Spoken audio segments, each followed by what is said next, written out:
Hey, we're glad you're here. Before we get started, please be sure to hit the like button, give a follow, and turn on those notifications so you don't miss out on new content. Let's get started.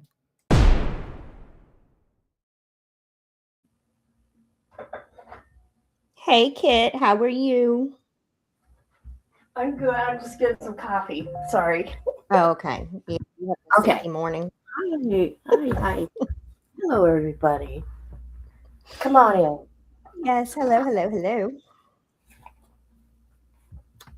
This case, boy, how did you find this case? Well, I had seen some news reports about it. Hey, YouTube streets. Well, hello. How you doing? So I figured that was, this must be interesting, so let's check it out. But I also thought that I would give y'all an update on how Mardi Gras went and show y'all my puppies who were in a parade this weekend. That's right. There were Before we get tutus. started, yes. Oh my gosh. So this is my dog Dixie. She's a mini schnauzer, and God. she looked happy on the left, and then on the right, she did not. No, she did not. Because I made her sit Oh, in a stroller, and she was wearing a tutu. she didn't like that stroller. No. It's cute though. It is. So this was a parade called Mardi Paws. And so we, everybody brings their dogs and we like threw beads and dog treats and stuff like that. So it was a lot of fun. She was worn out when we were done. It's only a mile walk, but she's a lap dog. She's lazy. And then Yeah. this was one of my most favorite little floats. It was Bark and Baja, and there was a little chihuahua. Like he had a What? food truck. Oh my gosh. I don't know if you Hey, can see it sorry. yet. Don't do that. Hold on. And then, okay.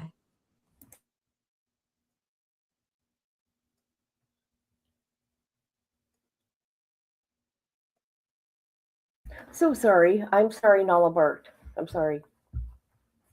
It's fine. I'm surprised mine weren't barking. So anyway, this was one of my favorite little floats with the dogs. That's cute.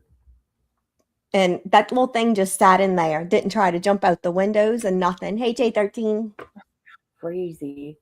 I know. It was so Little freaking tiny cute. things. Boy, they're tiny. I know. And then these were two of my other favorite ones. God poop. Got poop, we scoop. Oh my So god. they have a lot of businesses in my area that do that, like kids, high school kids and stuff. And that's how they Yeah. make money. And Wow. then Tito's sponsored the event. So that was their little float that they pulled. And it was like little dogs sitting at a bar, a watering hole.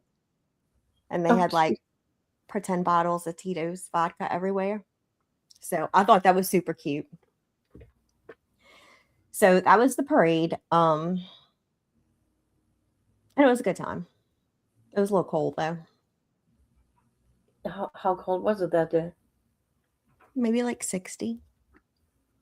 Oh, Anything's cold like that to me. Anything below 75 is cold. okay. Okay, I get it. I'd be coming over there in my shorts. And she's like, what's wrong with you people? I'd be in the corner freezing. Jay said they have several businesses that come and scoop your poop in her area too. So we got that. That's Well, like a hi, big thing here. J13. Sorry. Yeah. So anyway, I also wanted to mention something else I saw before we get started on the other thing. I'm just getting a notification right now you're live. Really? By the way. Everything's Yep. so slow. What I wanted to mention about Mardi Gras is that we had Mardi Gras on the 17th of February, and the season started February 1st. So, I did 5 parades, so I've been really 5. tired. Each parade is anywhere from 4 to 7 miles. So, Wow.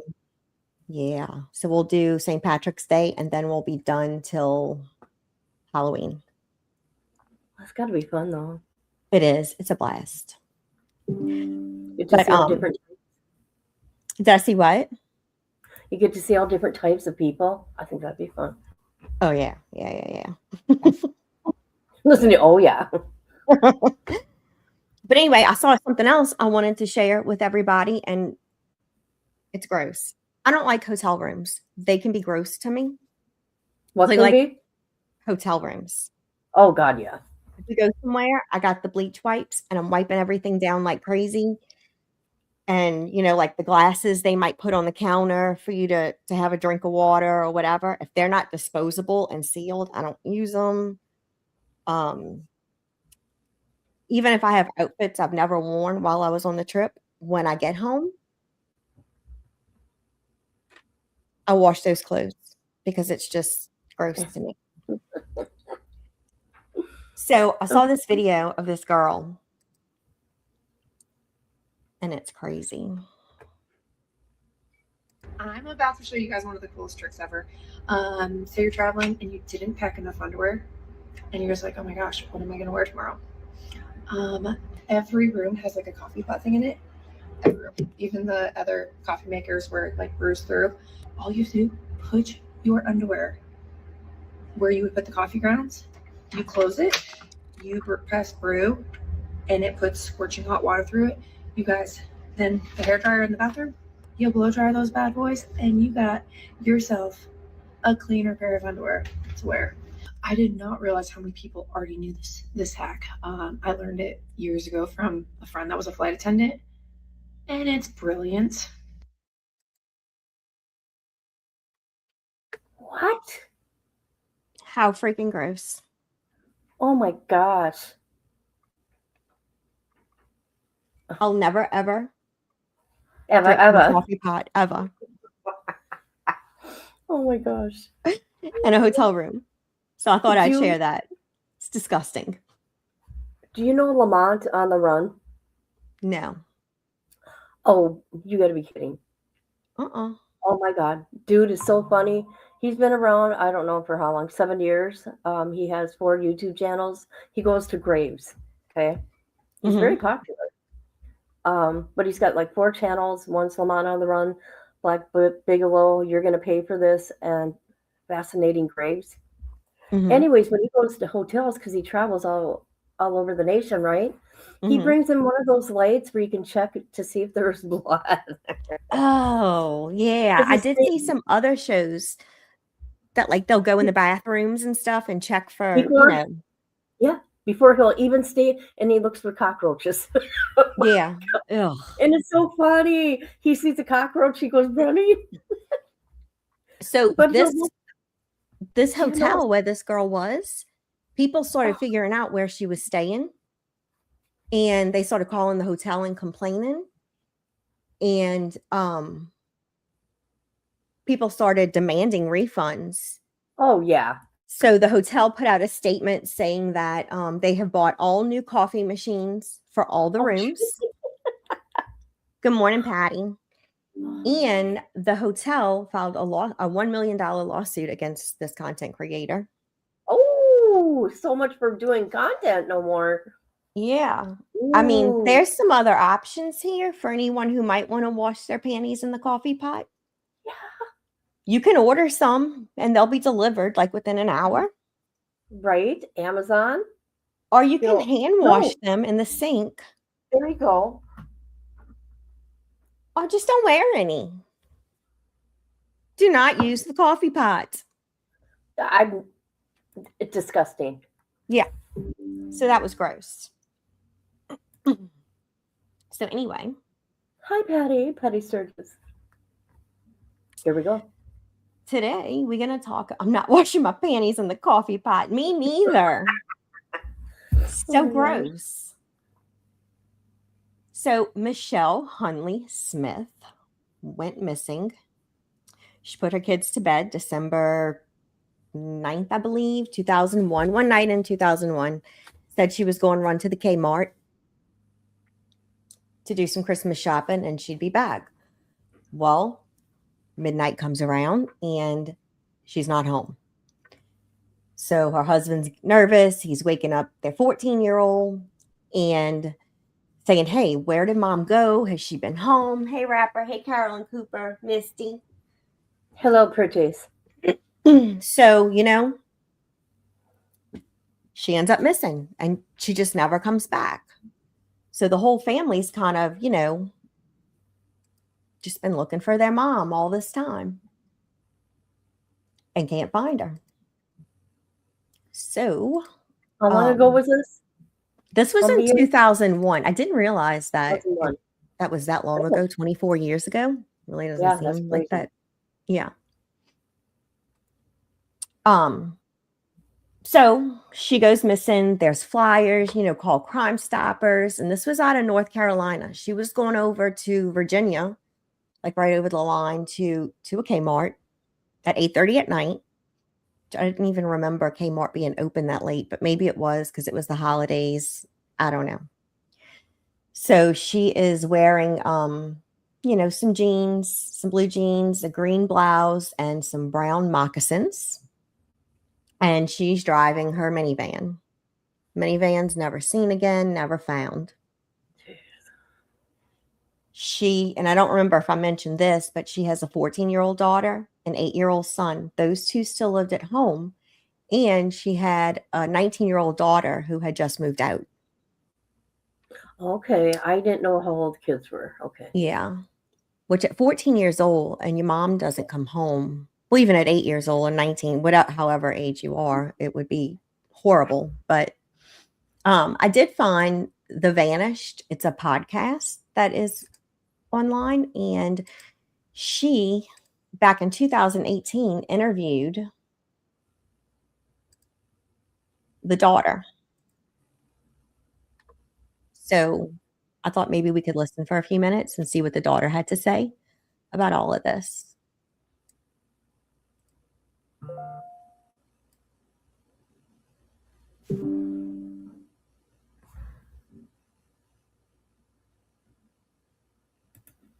Can you hear it? There's no sound. Okay.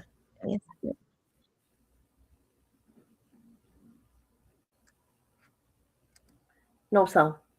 All right.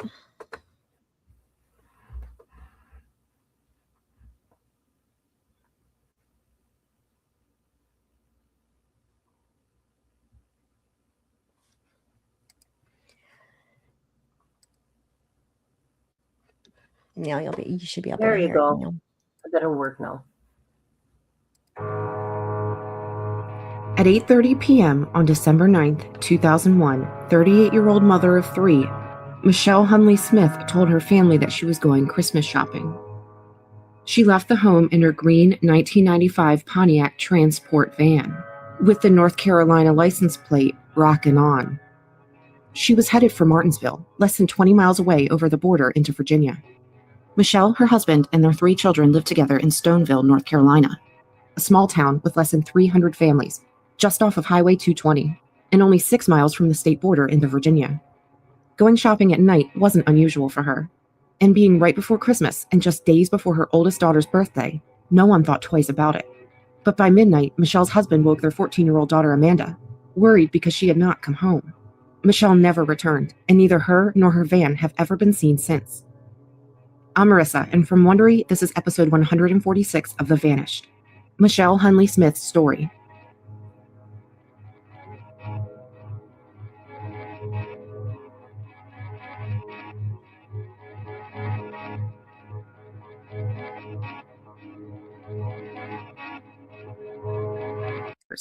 But now, after growing older and like many family members of the missing, Amanda too began questioning whether her mom really did just leave. It never made sense to her, and now she questions everything about that time. I was 14. I have a sister and a brother. My sister she was about to turn 19 when she left. And because, she left on December 9th. And my sister's birthday is December 18th. So, and my brother, he was 8 years old when she left. My sister had just got engaged and, she lived with us, but she was not around a lot because she had just got engaged and she was with her fiance more. I only remember the evening. I remember right up before she left. I remember me and my brother being outside. I remember her working on her van, which was, she had parked in the backyard because my dad was supposed to fix a fuse in the radio. It was a fuse in the radio that had blown. She thought that my brother had messed with the radio and messed it up, and when really he didn't, it was just a fuse blown. So my dad fixed that for her, and I remember her telling us she was going to go do the Christmas shopping, which that wasn't unusual for her at all to do it in the evening time or to go to Martinsville. And usually I go everywhere with her. I rode everywhere with her, but this time she told me I couldn't come because she was picking out my Christmas gifts. I know that she used to do a lot of shopping in Martinsville, so that wasn't unusual. She used to do a lot of shopping at night, so that wasn't unusual. Amanda went to bed that night assuming that her mom would be home later and she would see her the following morning. But she was awoken in the middle of the night to find that her mom hadn't returned. My dad came in at 12 a.m. and woke me up and asked, "Where's your mama at?" And I was like, "She's not back yet." And he said, "No." And we didn't wake up my brother and tell him then because, and my sister was still out with her fiance. But it was around 12 a.m. She had not come back. And so we figured something was wrong. And then I think it was the next day that my dad had called the cops up there. I remember he would not let me be around when the cop was asking him questions and everything. Me and my brother, he wouldn't let us around. So I remember the cop being there, but I don't know the conversation between them two. We were younger. He didn't want us to hear and get upset in case something had happened. They called her grandmother, Michelle's mom, who lived in Pelham, just about 40 minutes east. If Michelle would contact anyone, Amanda believed that it would be her grandmother. Her mom lives in Pelham, and I thought maybe, just maybe she had went to see her mom because something was upsetting her, and she just didn't want to tell us that part.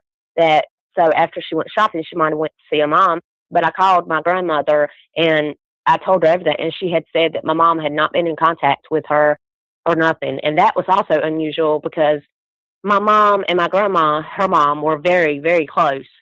And in my heart, I do feel like something happened to her. And I don't know if it happened when she left or if she really did leave or she was planning on leaving and something happened then. Because my mom was the type of woman that always, if she had a problem, she would talk it through with her mom, and her mom would always give her the right of advice and everything. And they talked on the phone 2 or 3 times a day. She would make the trip to Pelham all the time just to be able to see her mom, like at least once a week or once every other week, if she couldn't do it every week. Amanda's sister's birthday came and went with no word, and the first Christmas without their mom was so hard on them, especially on her younger brother. He was 8 years old, and he was very upset by it. I mean, we all were, She left near Christmas. That Christmas, we did not have much of a Christmas because of it, which we didn't even care about the gifts and stuff because we were more bummed out about our mom being gone. So that's a Christmas I'll never forget. At the time Michelle disappeared, she wasn't working and for about a year beforehand had been struggling with alcohol. She had lost her prior job a few months before she had left because she had worked at the Eden Veterinarian. She helped out there because my aunt works there and got her a job. I found out later on, she told us that she quit, and I had found out later on that she got fired for drinking on the job. Her and my dad, they argued, and it got physical a few times, and honestly, I couldn't tell you what the arguments were about, but they would argue a lot, especially within that last year. My dad was sleeping in his bed, and my mom would fall asleep in her chair in the living room.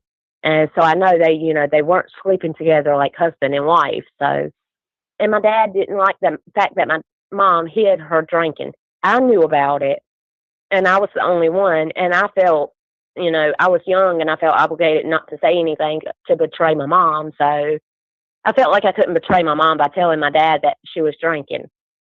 He suspected her of drinking, but no, he didn't actually find out until a couple of days after she left. I went up to Daddy and I told him that she drank, and he didn't seem surprised. He just asked me he said, "Do you know where she kept the bottles at?"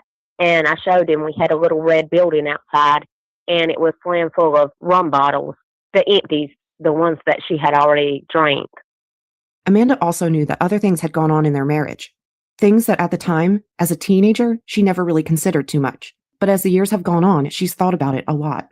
I think he just either he assumed something, either he assumed that she just up and left, or that he was involved, and I hate to think that. But he was with someone else in July of the next year. Of course, that didn't last, but he was with somebody in July of the next year. So, and it turned out he had knew this woman prior to my mom leaving. He knew her from a bar he went to. My mom and my dad cheated on each other when they were together. I don't have evidence of my dad cheating. I just have from what my mom has told me things. But my mom, I knew for a fact, was cheating. So hearing it so far, what are y'all thinking? What a mess. Well, yeah, that. What very, very dysfunctional. Because I don't want to talk about what happens. I want to be careful. Right. But at this point, as you're hearing it all, and anybody would probably say, well, it was probably the husband. Did something to her. It was him. Yeah. So I just like cheaters and liars. So do I. Patty. I know. Do you not like them? Okay, I didn't catch it. Did the daughter say that the mom cheated or the dad cheated? They or both cheated on each other. Okay. They put hands on each other. You know. Okay. Let's continue.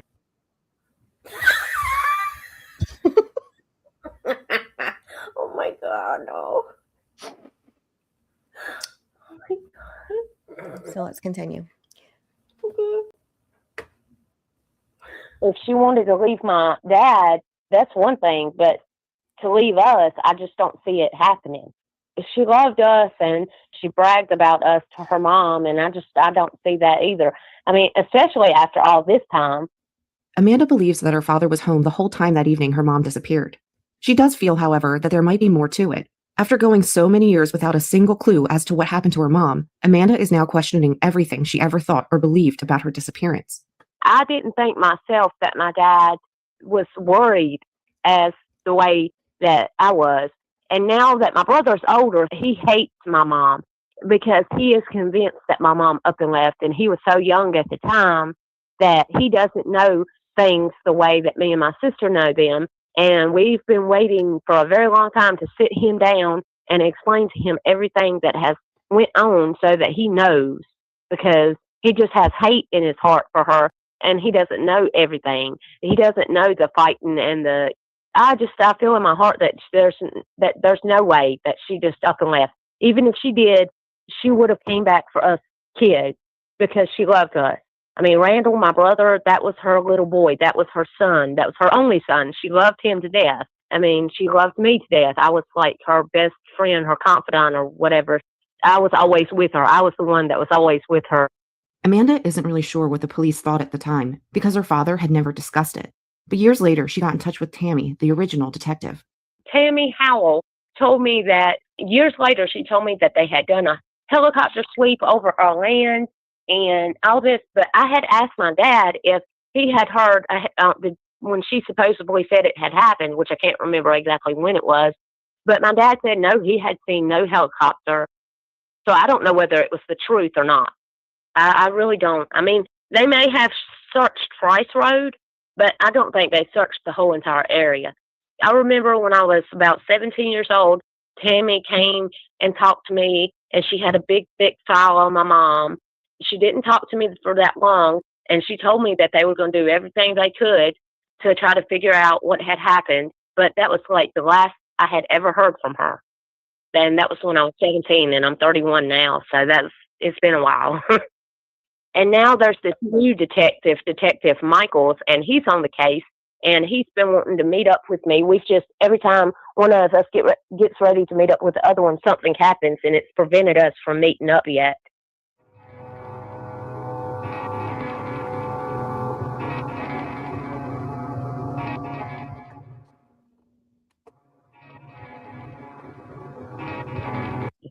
With her marriage.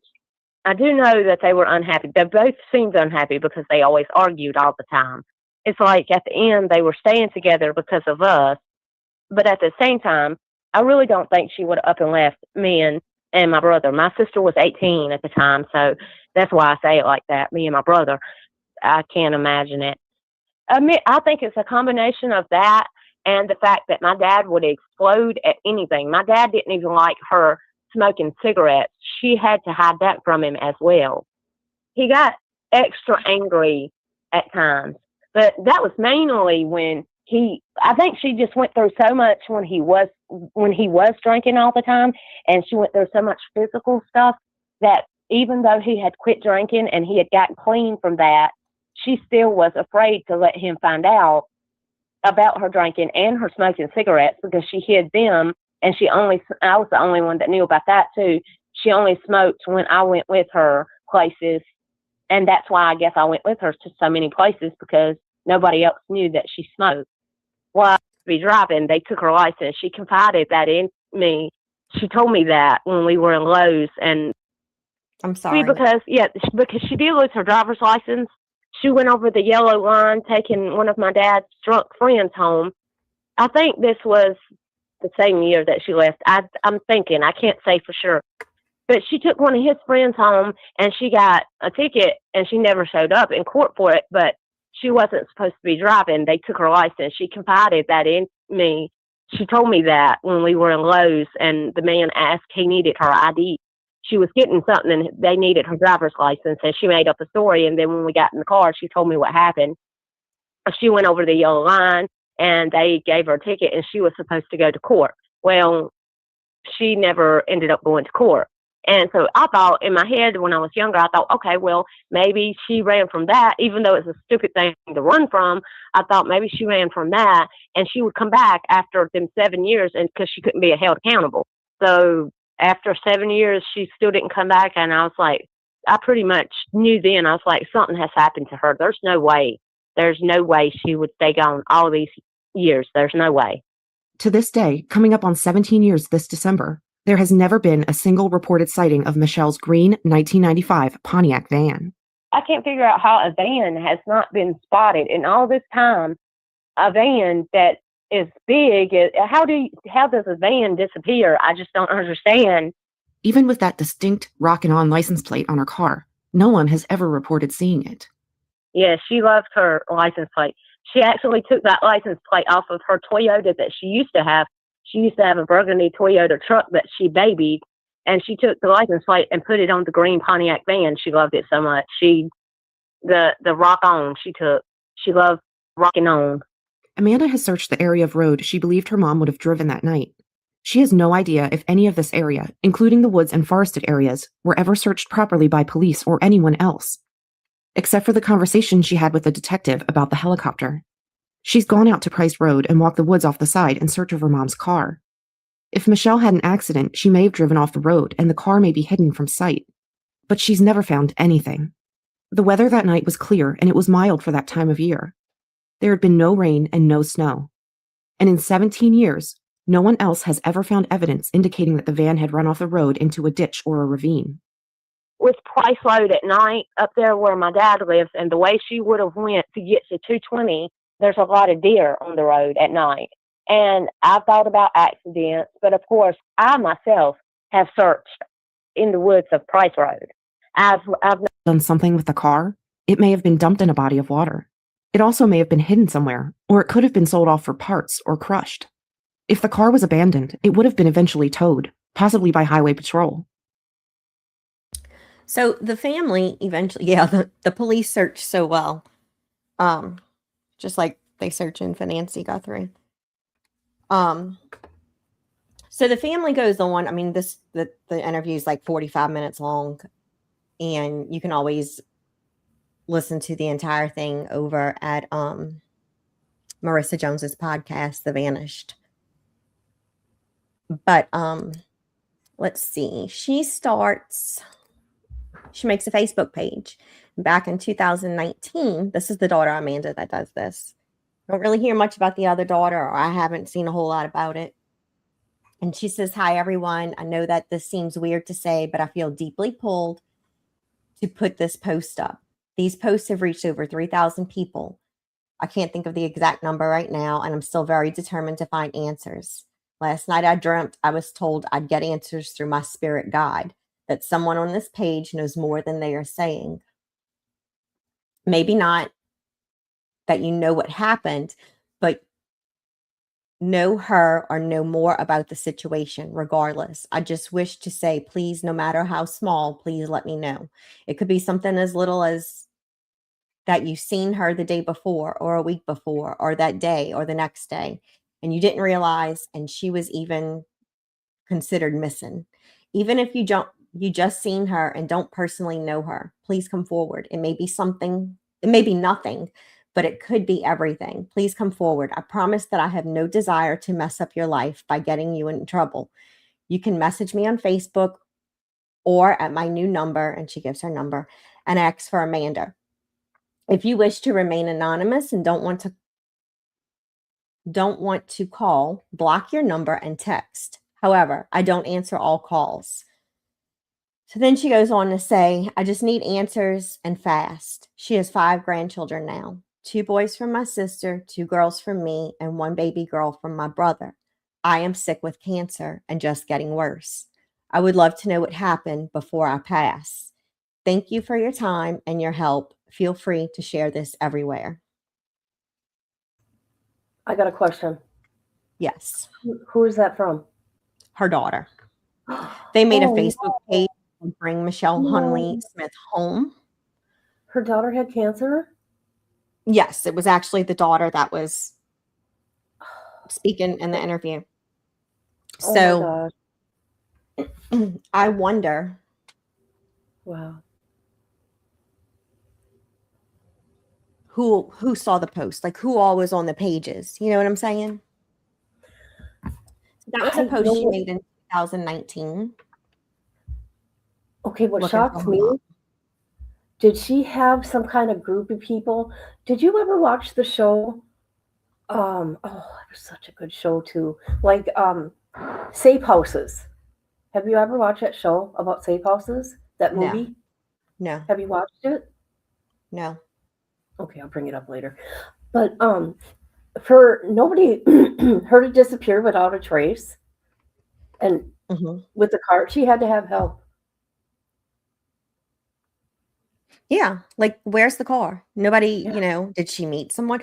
Back in 2001, that was like when AOL, you had dial-up internet and stuff. So people were starting to get in chat rooms and hang out online. Right. So I'm kind of wondering if she had those safe house groups helping her, but usually these safe house groups take women with children. I Yeah, I'm don't know. still not going to leave my kids. So this week, she's been found 24 years later, living in the same state, but she's announced that she doesn't want where she is being disclosed to anyone, and she doesn't want to speak to her children or her family. She has went on and lives a life without her 3 children, and that's all anybody knows. So Amanda is still alive, and she posts to all concerned, my mom has been found and is alive. It is shared everywhere, and I will maybe say more later on, but right now I'm emotionally drained and all over the place. I will say there are many that owe my father an apology, but also he wishes to be left alone now. And I think that is the least everyone can do. Do not contact him whatsoever, to whomever reads this. Isn't that crazy? Yes. I wonder how many more there are like this. Do you know that one, that lady in Florida? You know Which that one? case? She just got locked up not too long ago in Hey, Florida. Melissa. Mm-mm. Oh, okay, hold on. I'll tell you So here. Hold on. this is a post from her private page, Amanda, and she also, the next day, post on the Bring Michelle Hundley Smith homepage, and she says, I want to thank everyone for their support, and at some point, I will be changing this page for other missing people. But as of right now, there is too much going on to deal with everything. I appreciate everyone's love and support. The personal details are not going to be dived into right now, but I will say that my mother chose her new life, and we know she is alive. And for now, that is enough. I can't really think straight right now to make a heartfelt post, but again, thank you all. I would be pissed. So I feel so sorry for these kids because they went living their whole life, 24 years, wondering what happened to their mother. Did she leave? Did something happen to her? And always in the back of their mind, it was mentioned. They wondered, did their dad have something to do with it? I know, right? The town. Right, the whole town. Yeah. And they apparently lived in a very small place. So, I mean, you can imagine jobs, going to the grocery store, going to your kids' school. So I do want to mention that in one of the magazine articles I read, Amanda says that she remembers having to go live with her grandmother for a while, which was her mom's mom. And she can remember hearing her cry at night over her daughter being missing. Jeez. Well, in November of 2025, Michelle's mother passed away. She was 83 years old, hadn't heard from her daughter in 24 years, and had no clue what happened to her, which is really sad. But she would have probably been just as upset now, knowing that this woman's been alive and chose not to have any contact with her family at all. I shared in private chat before you, the other case that she got away with it for 40 years, by the way. Okay. All right. Just so you know. Okay. So she also decided the next day to make a really big post on Facebook, and I'll go through it quickly, not like the whole thing. But because it ends up being like a 3-page or 2-page post. But she ends up saying, I want to thank everyone for their support. It means so very much to me. It hasn't even been a full 48 hours, and there's been a whirlwind of emotions. She's still not in the right state of mind to even make a clear post, but wanted to say, anyone who reads this, please, please leave your accusations and assumptions in your head. You are free to think whatever, of course. Just please don't put them out there for my family to see. Please respect my family because we are hurting and going through a lot. My dad has been through so many accusations since all the way back then. Even before social media was big, where we live in a small town, and there were many people acting as if they just knew he was involved. So she goes on to say a whole bunch of things. And later she says, as far as my opinions and feelings on my mom, I am ecstatic. I'm pissed. I'm heartbroken. I am all over the map. Will I have a relationship once more with my mom? Honestly, I can't answer that because I don't even know. My initial reaction would be yes, absolutely. But then I think of all the hurt. But even then, my mom is only human, just as we all are. Everything I have been through in life, I can absolutely understand taking off and leaving. I'm not saying that she gets off scot-free without accountability or responsibility. Yeah, Misty, I don't know how. I don't know if I would be accepting of having any kind of relationship with my mom if she did that, or any parent. Leaving me for 24 years. If it was a bad marriage, leave. But you left me there too. So, I just wonder if she left with a guy. That's what I'm wondering. Yep. And the family probably has so many, well, obviously they have a ton of questions. And she ain't going to answer any, according to what I've read. No. She does not want to have any contact with them. So Amanda goes on and says, please remember that each one of us have made mistakes in life. Each one of us has hurt other souls, whether intentional or not. Please remember that each one of us has done things that we are not proud of. She says, with that being said, anyone in my family, no matter what they choose, they can choose to forgive and forget. They can choose to forgive and not forget. They can choose to forget but not forgive. It's their choice, and I'd appreciate if everyone out there will respect their decisions, no matter whether they agree or disagree. She says that all of the family, every single one of them are entitled to their decision. Their feelings are very valid, and they deserve to be respected. In another paragraph, she says, I may completely forgive my mother at some point, or maybe too much to forgive. And I'll only try moving forward best I can. And I may choose to forget everything completely, or I may never be able to forget.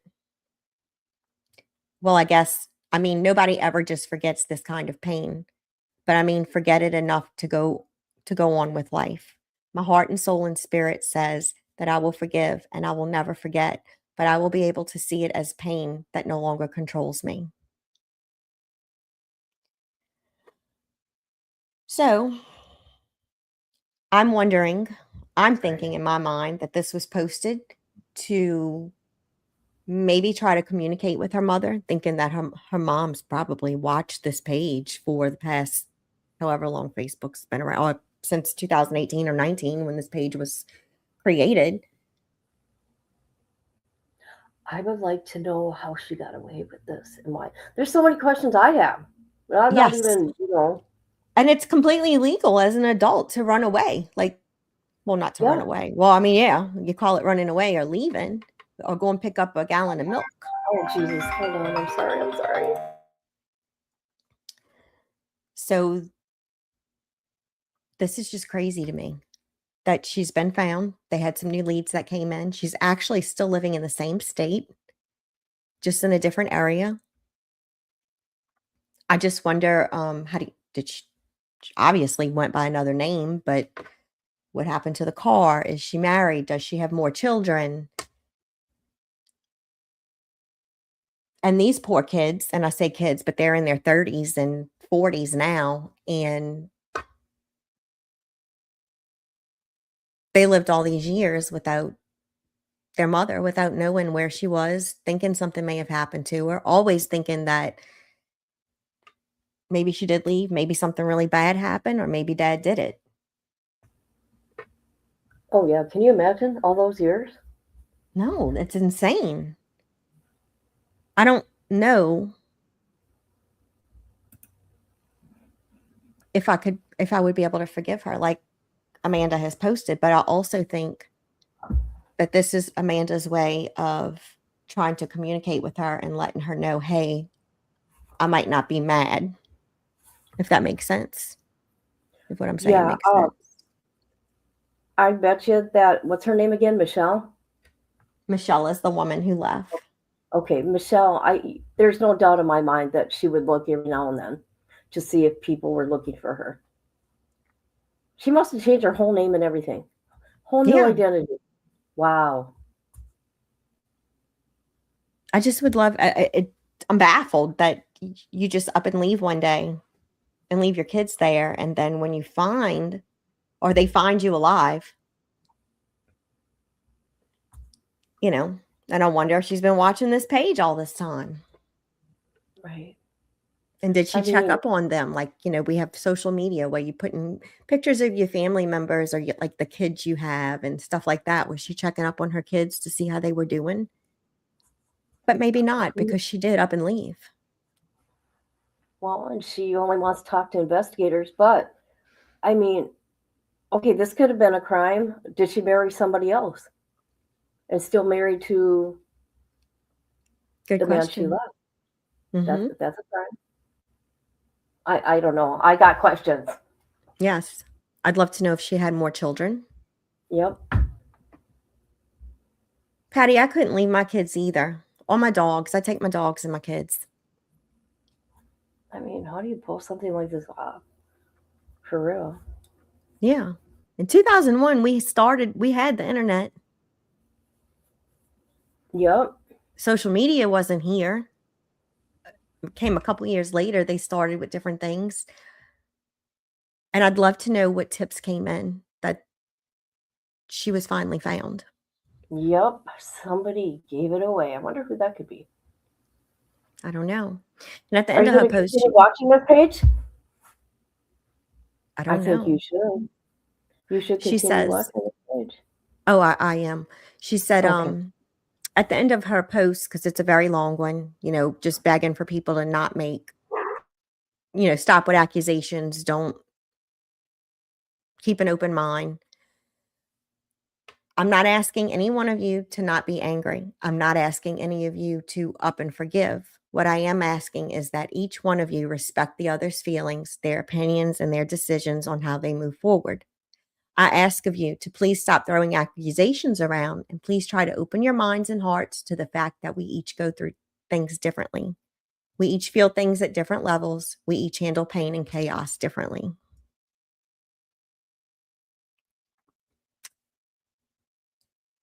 Crazy. Yeah, is she the only one speaking on this? Yes. I bet you that 8-year-old really dislikes her now. Right? So Yeah. all three of the children have kids. That's crazy. And, grandma's been missing. Wow.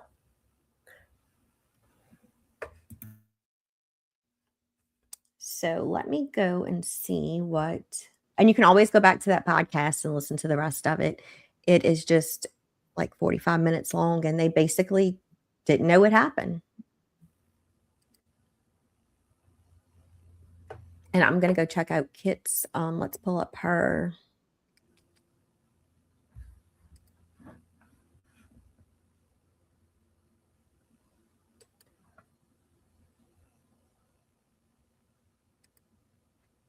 I knew it was going to do that to me. Oh, I did see this. This is wild. Ain't it something? This is wild. Okay, let's go here.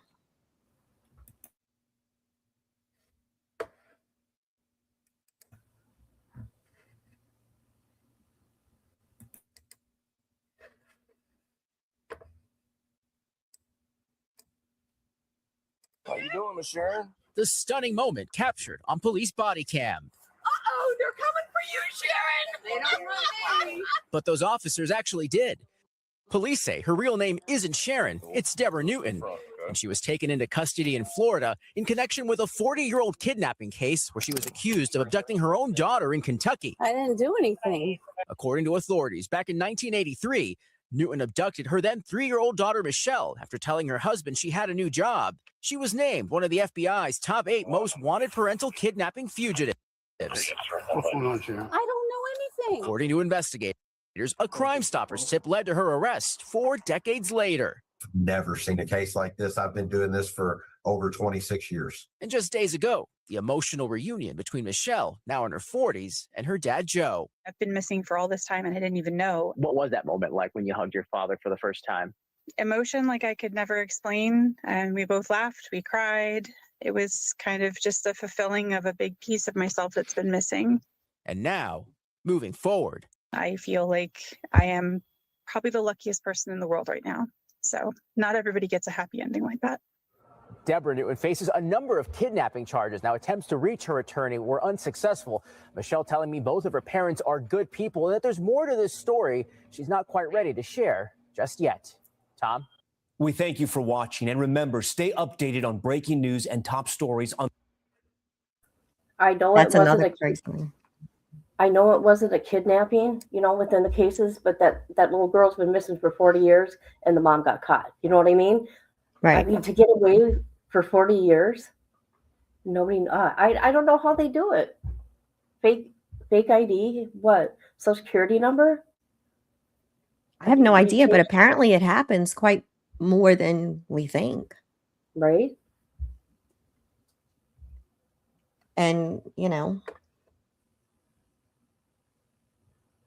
I'd be pretty mad if my mom kidnapped me and didn't let me see my dad. And then 40 years later, after life is, pretty much And passed here you the man, by.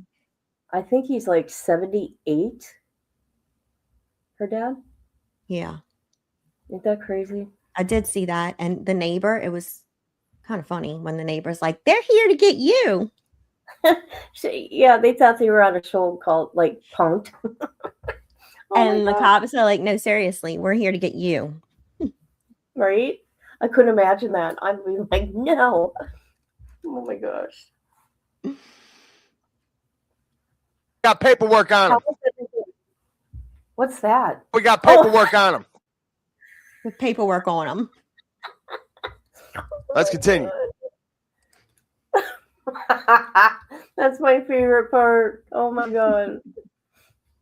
Oh, that's too funny. So, also, we can talk about it a little bit. I was watching JLR earlier, and apparently Savannah has put out another post this morning, and she is now offering $1 million in the recovery to her family of her mother. And they're also donating $500,000 to the missing persons, whatever. The people who go out and missing person, exploited children. Yeah. Yes. So I just feel like it kind of took a while to put up the $1 million.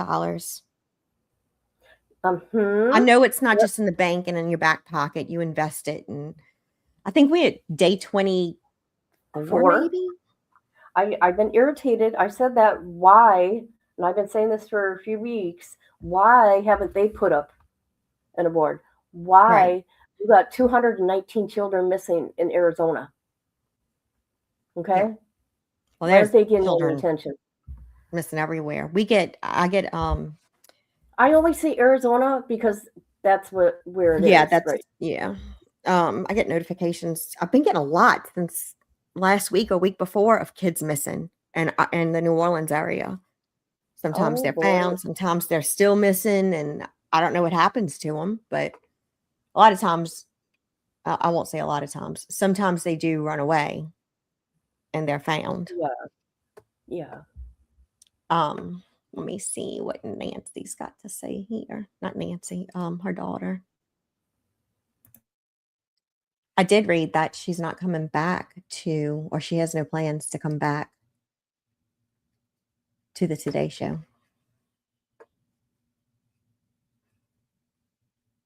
Guthrie now in its 24th day. Authorities are following new tips as the investigation moves forward. And just moments ago, Savannah posted a new statement on social media revealing the Guthrie family is now offering a $1 million reward in the case of their missing mother.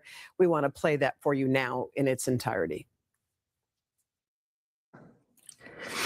Hi there. I'm coming on to say it is day 24 since our mom was taken in the dark of night from her bed. And every hour and minute and second and every long night has been agony since then of worrying about her and fearing for her and aching for her. And most of all, just missing her, We know that millions of you have been praying. So many people have been praying of every faith and no faith at all, praying for her return. And we feel those prayers. Please keep praying without ceasing. We still believe. We still believe in a miracle. We still believe that she can come home. Hope against hope. As my sister says, we are blowing on the embers of hope. We also know that she may be lost. She may already be gone. She may have already gone home to the Lord that she loves and is dancing in heaven with her mom and her dad and with her beloved brother, Pierce, and with our daddy. And if this is what is to be, then we will accept it. But we need to know where she is. We need her to come home. For that reason, we are offering a family reward of up to $1 million for any information that leads us to her recovery. All of the information about this reward and the details is in the caption below. You can call the 1-800-TIP line. You can be anonymous if you want. Someone out there knows something that can bring her home. Somebody knows. And we are begging you to please come forward now. We also know that we are not alone in our loss. We know there are millions of families that have suffered with this kind of uncertainty. And for that reason today, we also are donating $500,000 to the National Center for Missing and Exploited Children for their work in helping families who are coping with loss and actively looking for those who are lost. We are hoping that the attention that has been given to our mom and our family will extend to all the families like ours who are in need and need prayers and need support. So please, if you hear this message, if you've been waiting and you haven't been sure, let this be your sign to please come forward, tell what you know, and help us bring our beloved mom home so that we can either celebrate a glorious, miraculous homecoming or celebrate the beautiful, brave, and courageous and noble life that she has lived. Please be the light in the dark. Thank you.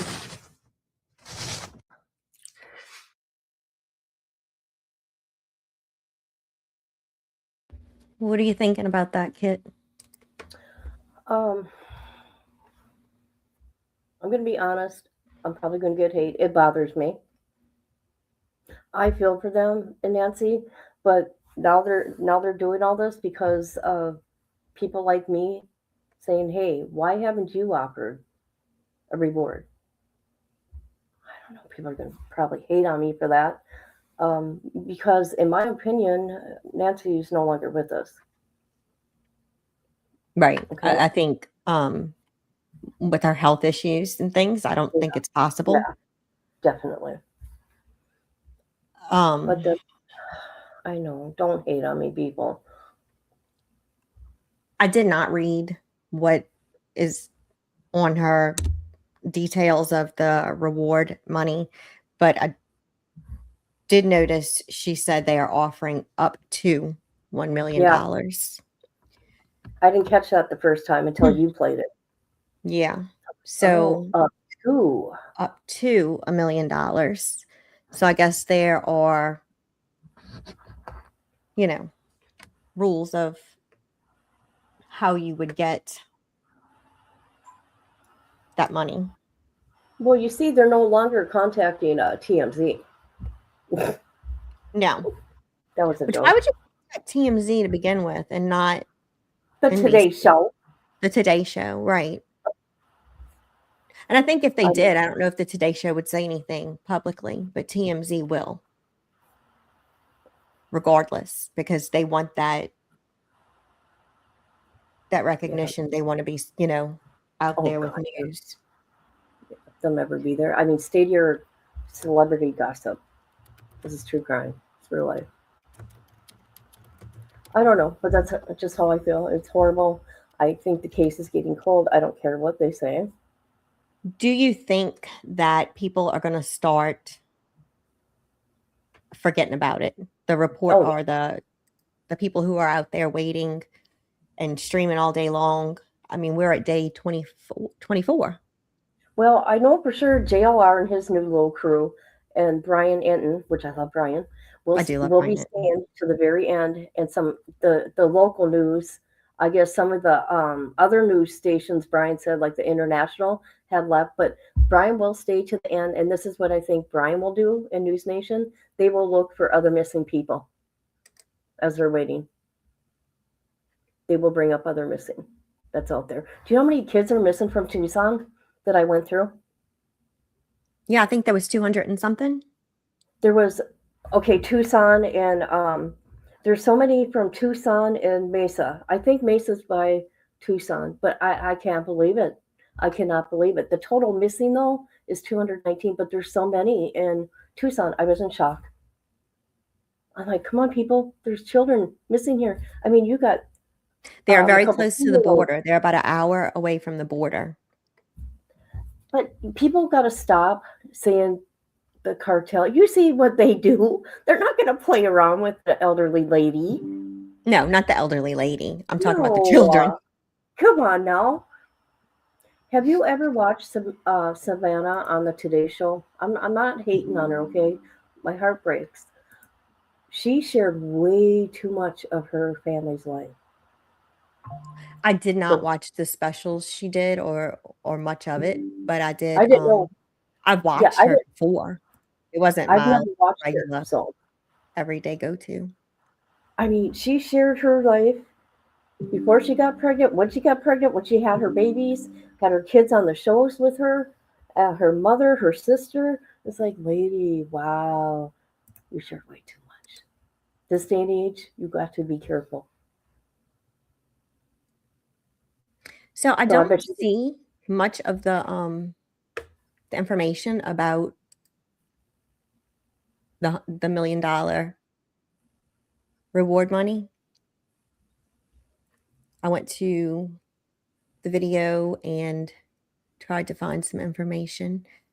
Note, family reward of up to 1 million will be paid only for recovery of Nancy Guthrie, consistent with FBI criteria for payment of its reward in this case. I don't know what FBI criteria is. Well, you know what? No one's going to want to work with the FBI. No. For her to even say that, she knows. Anyone with first-hand knowledge should call the FBI tip line at 1-800-CALL-FBI. And I did see that the sheriff's office made a post earlier in the week and said, please stop calling with your theories or what you think may have happened or asking us if we checked certain places.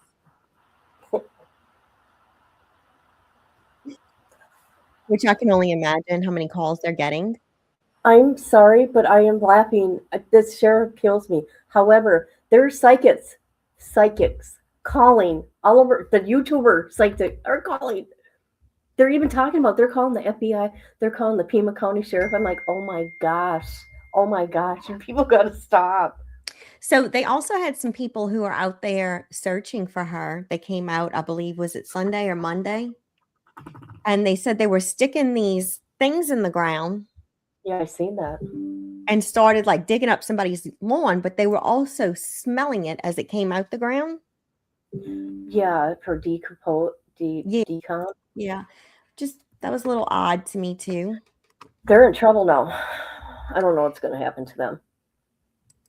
So they're not doing that anymore, is what you're No, saying. they can't come on people's personal property and start digging. And the lady lost her mind. Yeah. Let's see what. I have not checked on JLR today, other than earlier this morning. Not me. I haven't either. I do check in. I ain't gonna lie, people. I check in.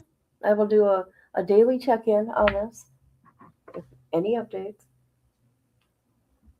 I mean, I ain't gonna lie. I'm still invested. How is everybody today? We have an ice storm going on. People are sliding all over the roads. I look out, it's a sheet of ice, and I will be traveling today. You will be or won't be? Oh, I will be. I'm like 2 miles away though. I ain't gonna go to Walmart.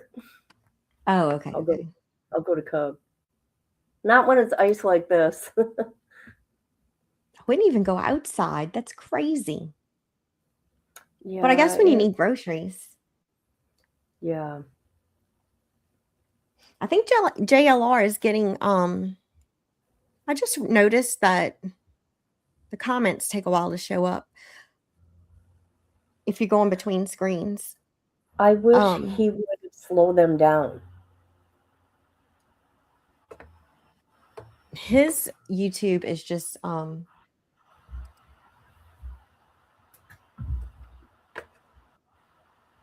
right, now There we go.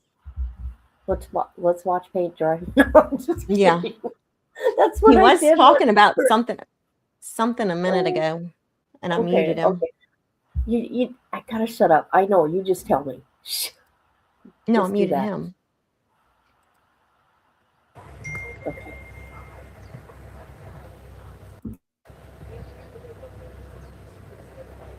Nancy Lou is reporting there was deputies here earlier today that, as you guys were saying in the chat, they went across the left side of the property, were here very shortly, and then left.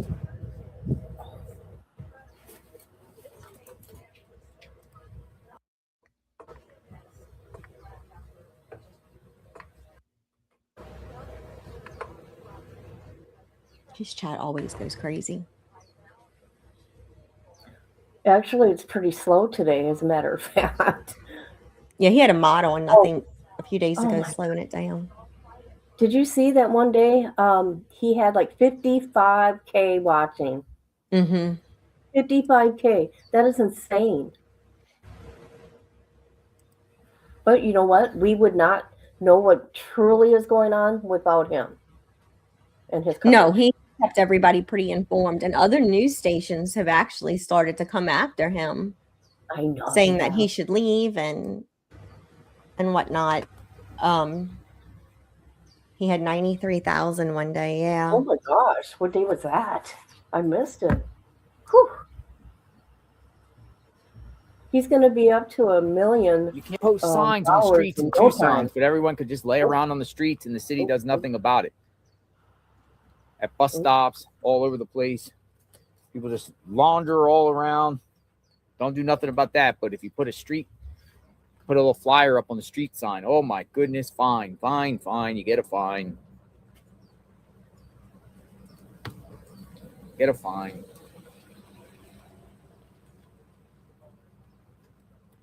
Recently, saw a picture of a son-in-law standing between two men in front of a train car, wondering about the guy on the left. Miss Wilder X says, recently saw a picture of the son-in-law standing between two other men in front of a train car. You're talking about the band.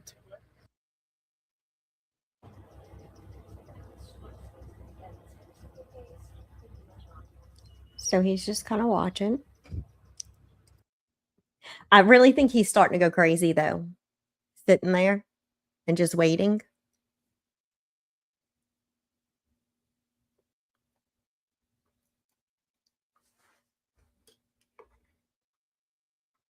Kid, are you talking with the mic muted again?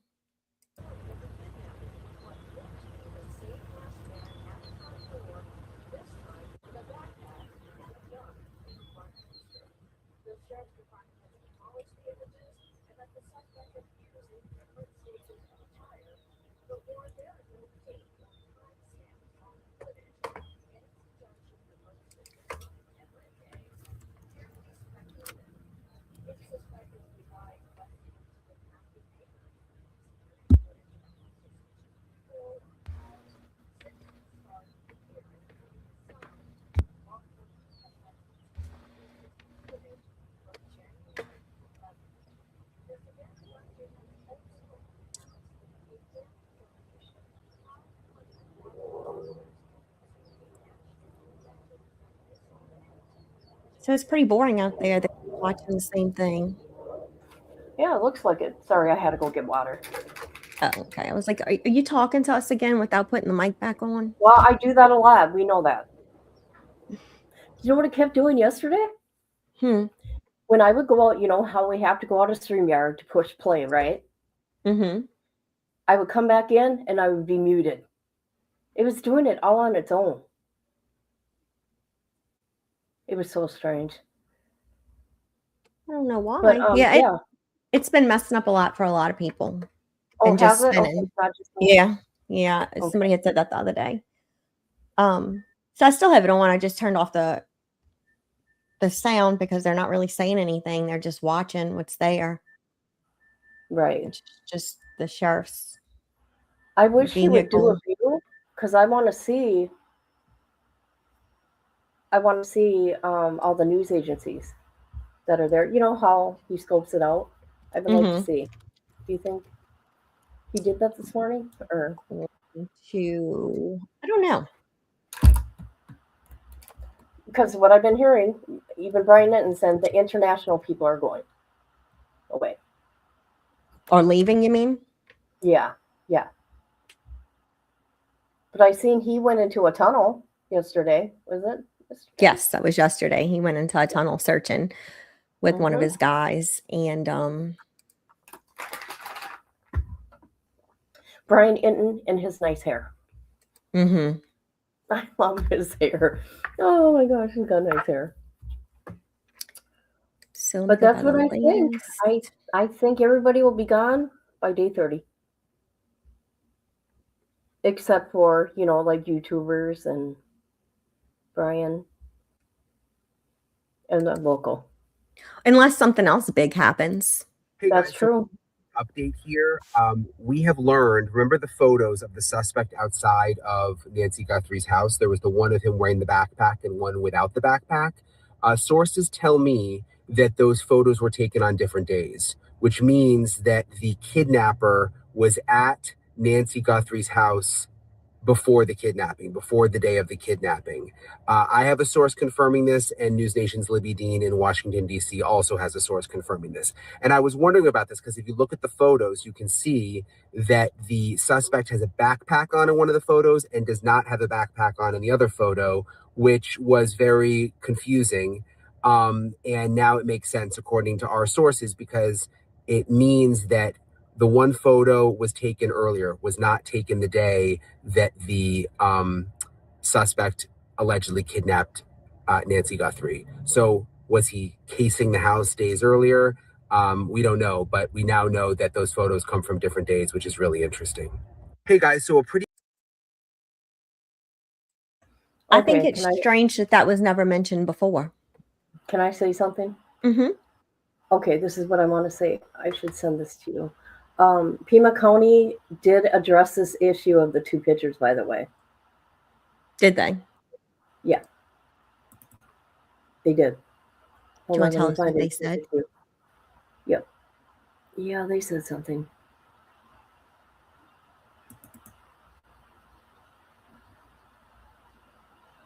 Oh, here, we can just share it.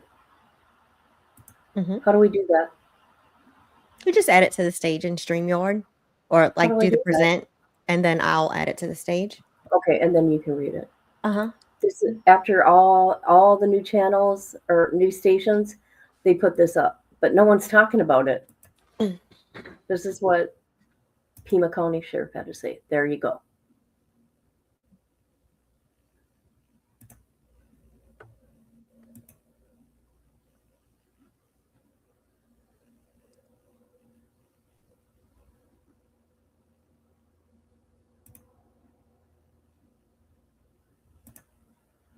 We are aware that doorbell images released earlier in the investigation depict a suspect in two different stages of attire, including with and without a backpack. There's no date or timestamp associated with these images. Therefore, any suggestion that the photographs were taken on different days is purely speculation.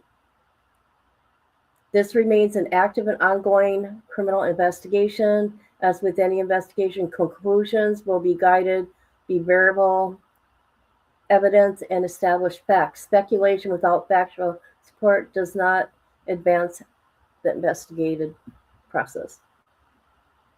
So there's that. How do I get out of here? Here. So See? I don't really See? think I believe everything that comes from him. I know. But I hear nobody's saying what the sheriff's got to say. Right. No, nobody's saying anything that he says. No, they're not. Because it's probably going to be a different story. Right. Every time he talks to someone. He just wants to be live. That man's got an attitude, don't he? He's just icky, toxic. Okay, this case don't make sense. Why would they take this elderly person? The only thing I can think of, it has to do with someone not liking Savannah.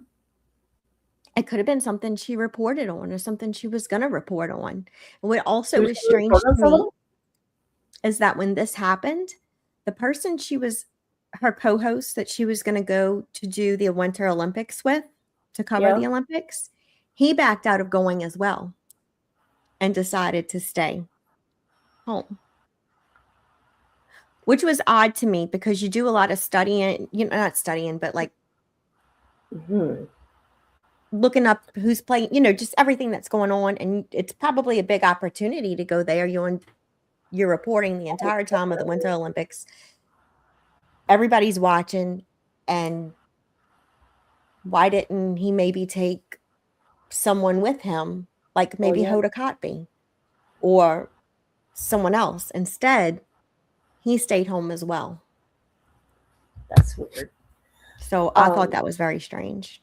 Did you know anything about Nancy talking to anybody? Do you know? I don't know. It's weird. It just don't make sense. I can go round and round. Yeah. I really don't feel like they're giving out a lot of information. No. I know they don't have to. I'm almost just as stuck here as I am with the lady who left her kids 24 years ago. Jeez, I know. And she's found and wants nothing to do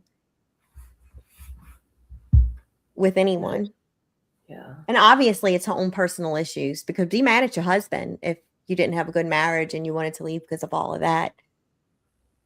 But to still not want to talk to your children. Right. That's what makes that situation so strange to me.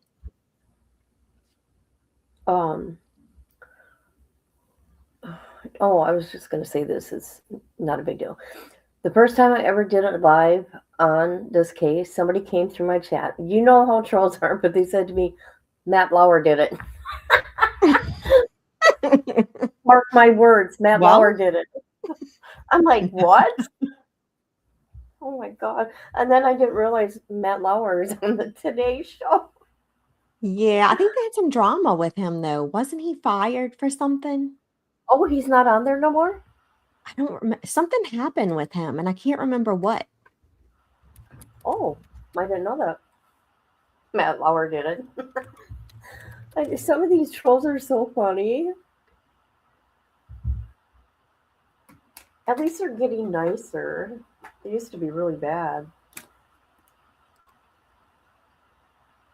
Okay, where is Matt Lauer now? Didn't they used to do that thing? Sexual assault. Where really? Where is Matt Lauer today, or something like that? I don't know. So, where is Matt Lauer now? This is from People, and it says inside the former news anchor's life, 9 years after he was fired for sexual misconduct allegations.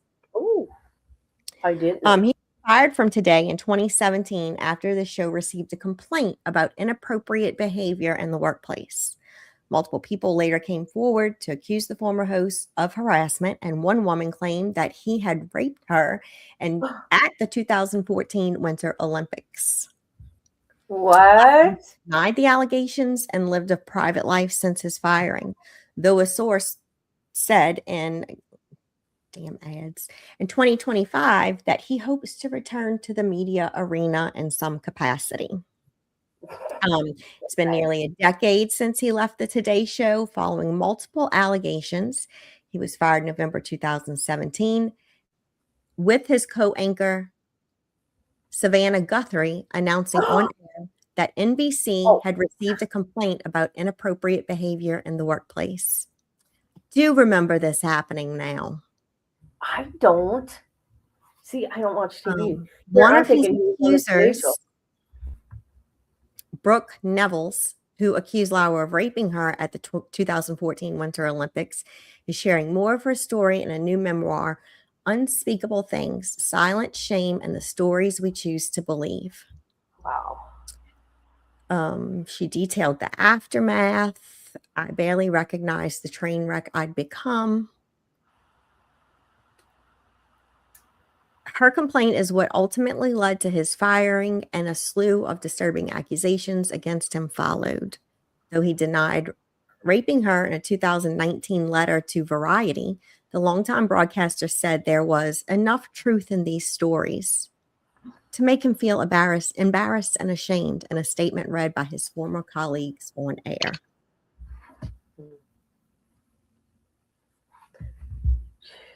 These people are weird in Hollywood. They are.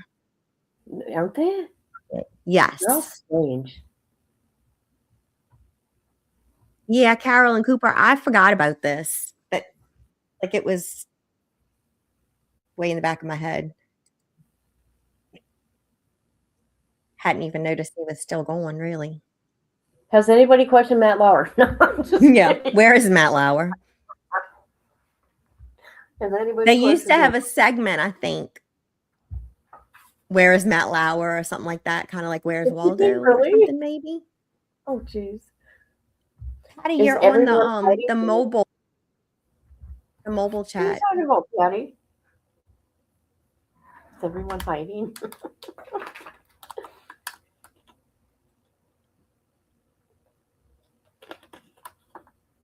The story Brooke tells is filled with false blah blah blah. Let's see if there's anything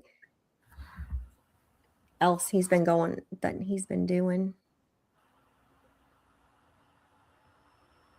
No, Hey, doesn't look guys. like it. You know what I'm going to do for the fun of it? I'm going to try to do a ASMR news broadcast. I am. You guys, I'm going to try it. Or just reporting on the story. Yes, I am. Well, you know what you should do too? What? When you laugh, you should do it Yeah. like Gypsy's Nick. Oh my god. Oh my god. Like, what is that? How do you do that? Count Dracula. It reminded me of Count Dracula. Remember when he was talking to her on that video they were sharing with each other? I know. Mm-hmm. I go, what is that? Oh my god. So I know we've been saying we're going to go through their stuff. I'm sorry. Okay, I'm sorry. Let's continue. Are we done, Kit? Let's continue. Oh my god, that gets me every time. I forgot about that. Okay, let's go.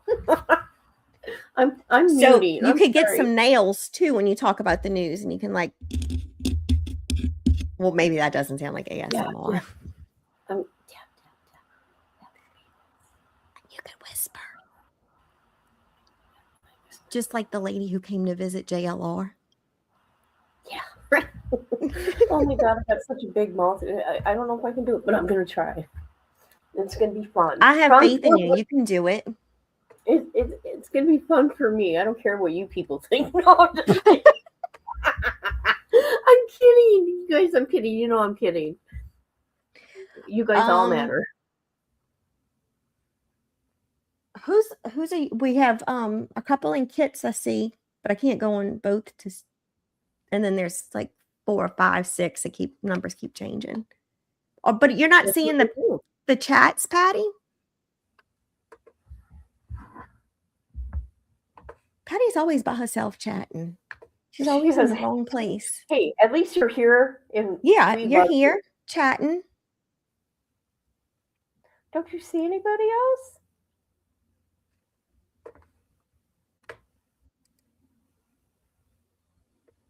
No, she's got it. Okay. Nobody's around though, right now. Misty's working, I know that, but she pops in. Yeah. Okay, let's see if since we're all here.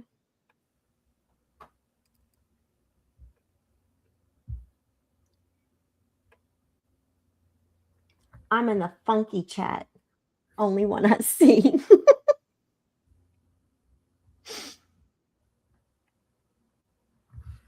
Let me see if... I'll be right back. Okay.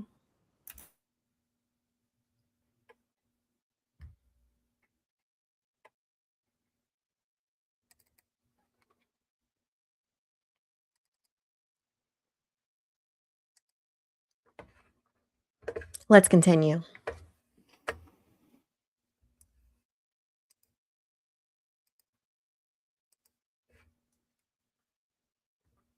We are going to go over some things about Gypsy Rose real quick, because I have been wanting to do this and I had it ready and I said I was going to do it the other day, but then I got lazy. And so we'll take a look at it.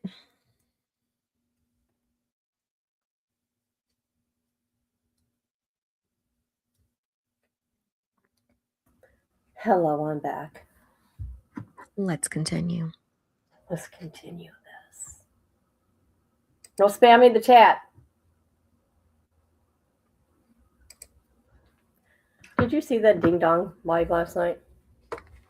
No, I don't watch his lives. Well, I peek in, I'm nosy, because I'd like to prove him wrong on stuff he's talking about. If he would have did a little more investigating on El Mento, he was a cop at one time. He worked with authorities, like legit, and then he decided to be bad and run with the cartels. So he was a cop, a real cop. If he would have done more investigation, because he said he told when he was in the United States. No, that ain't what happened. Get it right. Do your research. Okay, I'm done. I'm gonna get clips of his toddler ass. I had to go in and get the clip of the "Let's Continue" thing, and Oh yeah, that's sweet. that was golden for me. Dang right it was. So yeah, that guy that got deleted in Mexico, he was a cop. He really was. When he got deported from the United States, he worked with. He was like a real cop, you guys. I didn't know that. Yeah, he sure was. What is that? Okay, so microdeletion. Okay, got it. Yeah, microdeletion. I'm not, Gypsy Rose did come out and say that she was diagnosed with this, but this was she finally admitted it. Yeah, and that was in 2011. She spoke with, I believe, People magazine, and it's like 1Q21.1 microdeletion chromosomal abnormality is what it all is. And then she didn't talk about this of what the possible symptoms are, but this is some of the stuff that I found online, and it can come with learning disabilities, delayed motor skills, sitting, walking, developmental delays experienced by more than 75% of the patients, facial features that include a high forehead, small head, or deep set eyes, other symptoms that can include high arched palates, short stature, and eye problems.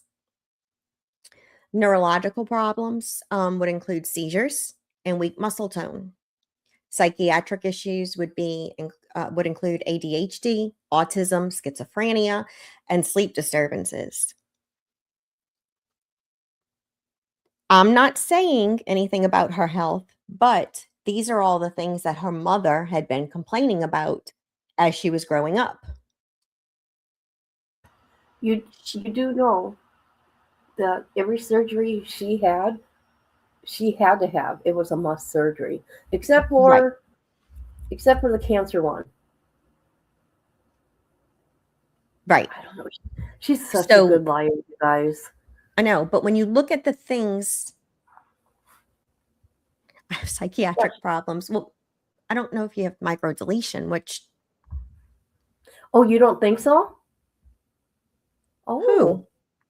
Did you say you Hey, don't think I she have has? that. No, I said Misty James said, Oh, I'm hey, I sorry. have that. I have psychiatric problems. I do too. How about that? But when I look at the list of things that I found online, a lot of things were things that Gypsy's mother pointed out and wanted to have corrected.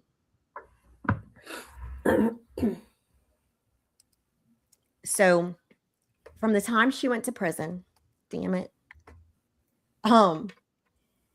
So she pleads guilty in 2016. She sentenced, I'm definitely psycho. She's sentenced to 10 years. And that was because, they did a deal with her. So in 2017, they come out with Mommy Dead and Dearest, Dr. Phil in 2017, Gypsy's Revenge on Investigation Discovery. That was 2018. Nick is convicted for first-degree murder in November of 2018. Now, how fair is that 3 series or docuseries had come out before he even went to trial? Yeah. I don't know about that Mike Stanfield, okay? Because it's strange. He gets out of prison and he's her manager. The guy that the DA. Mm-hmm. So after that, she goes from Love You to Death on Lifetime, which I didn't watch that, in 2019. The Act, that was an 8-part series on Hulu in 2019. 2019, she comes back. She acts as the governor and parole board for clemency. She gets married in 2022. Then the Prison Confessions come on Lifetime in 2024. Then we have Gypsy Rose Life After Lockup. That starts in 2024. In April, she files for divorce. In July, she announces she's pregnant. December 2024, her divorce is finalized. And she releases her book, My Time to Stand, which is strange because she always claimed she couldn't. And then also in December, her daughter's born. Her and Ken's daughter. Yeah. So she has like all these things going on, and poor Nick's over there. Not that I don't think he does need to be somewhere. Oh yeah, so does she. Yeah. So let's look at prison year 1 to see how she behaved, and did she really change as a person? Nope. So this is all from the Weeds podcast, I believe it is. They are amazing, aren't they? Yes, they are. So I love it. This first thing that comes up is and I have it in date order. So this is from 2016.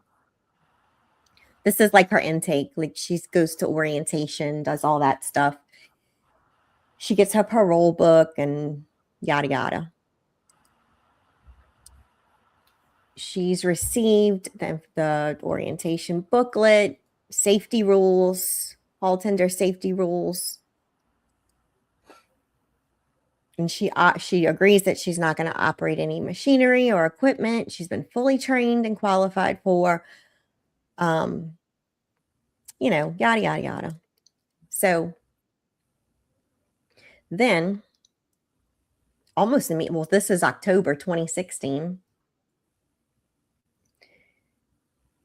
She receives a piece of mail that's sexually explicit drawings. And this came from a guy named Josh Britt who lived in Cameron, Missouri. And basically, she would just get a notification saying that they went through her mail, they found something, and that they're going to throw it away. But this isn't the first time this isn't the only time she gets something crazy in the mail.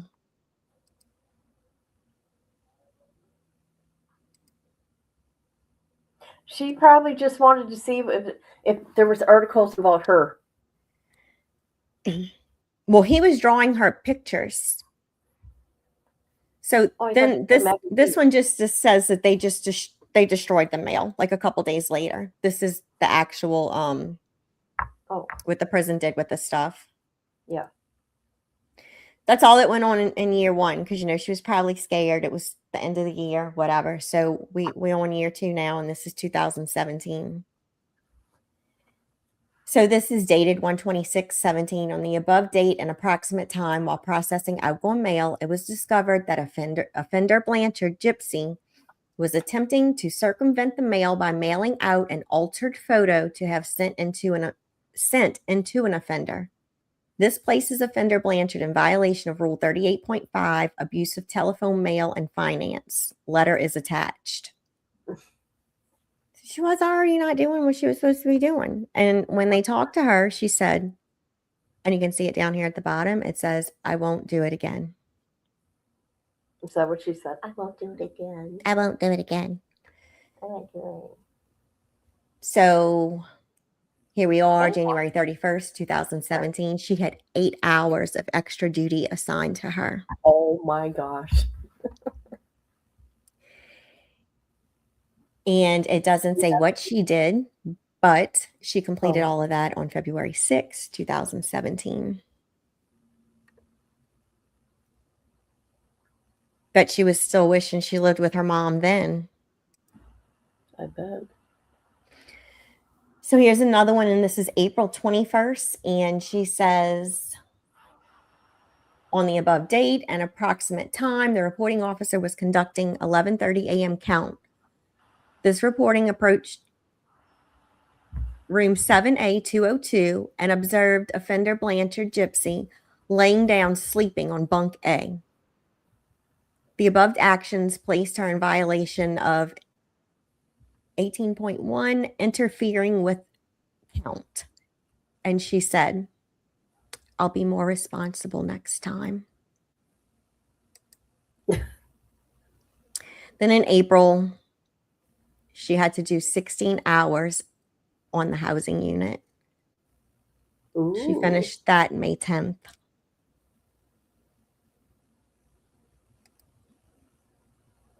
And then she had another sexually explicit letter received in the mail on May 5th, 2017 or 6. And it was from a Sebastian who lived in Boonville, Missouri. I wonder if this is people she knew from places or if it was just people who found her online. Probably. And it's Into the Weeds podcast. I said Weeds podcast earlier. I don't know why. I like that. Yeah, I do too. So she just told him to go ahead and throw it away because she wasn't getting to see it anyway. And then she got another one from Sebastian in June of 2017. They threw it away. She got another one in July of 2017. They threw it away. He could have just been a weirdo. Then she got a birthday or card from someone that had a bare-chested child on the front. And this was in July of 2017. It did not have, it just had an address from Ohio, and that was thrown away because that was also considered not appropriate. Mm-hmm. So then in August of 2017, checking canteen receipts of offenders coming back from Seven House, this reporting officer checked offender Marcia, 2 canteen bags full of canteen items. Coleman's possession of the 2 bags of canteen and stated she threw the receipt away. Upon confiscation of the bags of canteen, it was found that the belongings belonged to offender Blanchard Gypsy. A receipt for 2 picture tickets with offender Blanchard's name was inside of the cigarette filter plastic bag. Blanchard was nowhere to be found on the walk around offender Coleman. Property removal form was filled out and sent to property for disposition. So Gypsy says, "I gave her my bags to carry for me." Okay, Gypsy. Then she had to do some more hours for misbehaving in August. She did a lot of this, another 16 hours. Yeah, rules don't apply to her. No. So she had a visitor engaging in an open mouth kiss on September 15th, 2017. Who's that? Who's that? I don't believe it says. Okay. And let me see. At this time, I pulled offender Blanchard aside and let her know that was not acceptable behavior. Visiting room policies state offenders and visitors will be allowed one greeting and departing embrace and brief closed mouth kiss. She was in violation of Rule 20.1, disobeying an order. And her response was, I am so sorry. See, she really got away with a lot. Look at Wade Wilson. He goes to confinement constantly. Confinement. She still gets away with a bunch of crap. Yeah. So she had 8 hours. Some work to do. And let me see. And here we go. 2017, it's September. She was, even though she had like extra work to do because she's like making out with people in the visiting room, she gets to meet with Lightbox Films. And she gives her consent to be interviewed, photographed, audio taped, videotaped, and they get to sit down and interview her. Yeah, Wade is back in confinement. Unbelievable. I know, isn't that wonderful? I'm waiting for my documents. Hopefully they're here today. So in September again, she gets some more mail, and it contains inappropriate sexual behaviors, sexually explicit materials, and pictures. And this came from Robert Luna, who lives in Austin, Texas. So they threw that shit they threw it away. You cannot have that, Gypsy. Tell your friends. Yeah. Right. Per the new censorship policy, a letter will be sent to the sender. The sender will have 30 days from the date of notification to submit a written request for an independent review. Blah, blah, blah. Oh. It was destroyed on November 15th. All these men sending these nasty things to her. Weird. Because they picture her as a little girl. Yeah. So Amazon Fulfillment Services sent a book called The Siren. And this was in October 2017, and it contains inappropriate sexual behaviors, explicit materials, and pictures. They threw that shit away. Can't have that, Gypsy. So someone apparently bought it for her. She had to have asked for it. Yeah, she sure had. I wonder what that book is. I don't know. So then she starts getting a subscription to the Cosmopolitan magazine. Oh, here we go. And well, each time they freaking come in the mail, guess what happens? They get destroyed. So you don't just get the Cosmopolitan for free. She obviously had somebody sign her up for it and pay for it. In November of 2017, the Dr. Phil show comes. So she sits down with them. And this was her consent to interview and be photographed. I want to know what he thinks today about her. Yeah, no kidding. So also in November, on November 20th, 2017, Fuji TV came and met with her. I mean, she was pretty busy. Boy, she's getting away with a lot. Boy, she gets all these visitors, producers, sick. It's crazy that people want to her as a hero. Just look at what it puts out there. You can be a mommy unaliver, and look what happens. You get famous. Right. It's for okay. people that ain't right in the head. So this was her Cosmopolitan thing. This was another month of it. They destroyed it. So here we're finally at year 3. This is 2018. Cosmopolitan again. We just want to go through those. Okay, so on January 17th, 2018, at 6:37 p.m., the Housing Unit 7 fire alarm initiated, causing a housing unit evacuation. The firefinder system indicated a location for smoke, and the corrections officer assessed the cell. I observed the obvious smell of cigarette smoke near the vents. Offender Blanchard was in the cell at the time. These actions place offender Blanchard in violation of 41.4. And she said, I did not cause the fire alarm to go off. Oh, okay, Jip, we believe you. Here we go. Hearst Communications. This magazine is censored by Jefferson County. So that was another. It had information that was detrimental to the offender's rehabilitation. This was in March. They threw it away. And on March 29th, this sweet girl took anger management, and she got her certificate of achievement.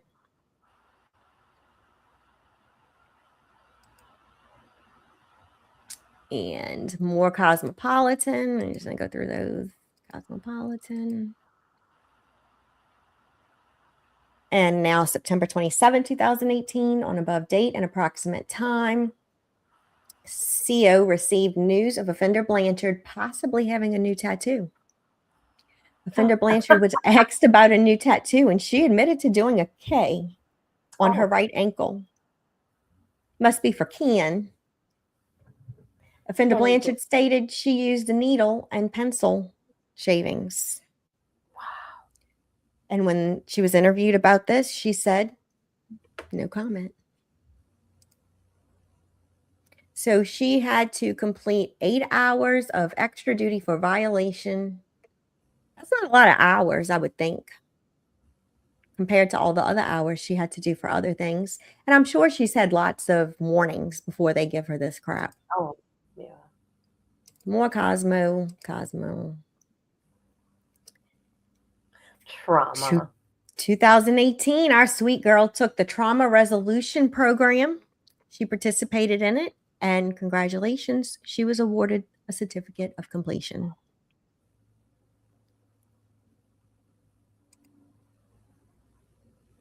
Then in November, let's see. Dwayne Perry comes, Missouri State Public Defender System, and he is going to interview and photograph, audio taped. I'm assuming this may have had something to do with Nick, maybe? I don't know. What did it say again? Missouri State Public Defender System. In 2018? Did he? Okay. When did he have trial again? Do you remember? It was either 17 or 18. Okay, that's probably it then. You're right. And this is 4, and we'll just go through these Cosmopolitan things. Okay, so in this next one, May 9th, 2019, the CO confiscated a silver-colored ring that was in the possession of offender. It was discovered the ring is not listed on her personal property list, therefore making it contraband. These actions place off offender Gypsy Blanchard in violation. And when she was interviewed about it, she said, no, sir. No. And then in 2019, she took Certificate of Completion Balanced Living.